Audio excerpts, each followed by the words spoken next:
বর্তমানে সৌদি আরবের গ্র্যান্ড মুফতি শেখ সালেহ আল ফাউজান রাহিমাহুল্লাহ বলছেন যে প্রত্যেক ব্যবসায়ী ব্যবসা করার সময় তার কিছু টার্নিং পয়েন্ট থাকে। সে সারা বছর কিন্তু ব্যবসা করে না। দেখবেন যারা ব্যবসায়ী তারা কিছু গুরুত্বপূর্ণ মুহূর্তের জন্য অপেক্ষা করে।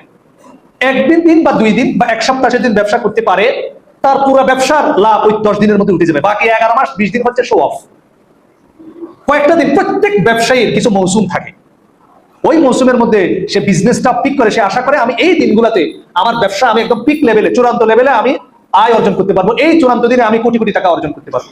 যেমন আমি উদাহরণ দিলে বুঝবেন, যারা আইসক্রিম ব্যবসায়ী, শীতকালে আইসক্রিমের ব্যবসা হয়েছে, বর্ষাকালে আইসক্রিমের ব্যবসা হয়, তাহলে সে ওয়েট করে কোনের জন্য? গরমকালের জন্য।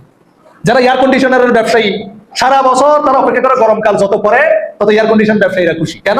ব্যবসার মৌসুম ওই একটাই তার মৌসুম। যারা ওয়াটার হিটার বা রুম হিটার বিক্রি করে, গিজার বিক্রি করে, তারা শুধু আল্লাহর কাছে দোয়া করে, আল্লাহ কখন কি আসবে, শীতকাল আসবে। প্রত্যেক ব্যবসায়ীর একটা মৌসুম থাকে, সিজন থাকে। শেখ সালেহ আল ফাউজান রাহিমাহুল্লাহ বলেন, মুসলমান মুমিনের জন্য ওই ব্যবসা ইবাদতের মৌসুম হচ্ছে রমাদান। সুবহানাল্লাহ।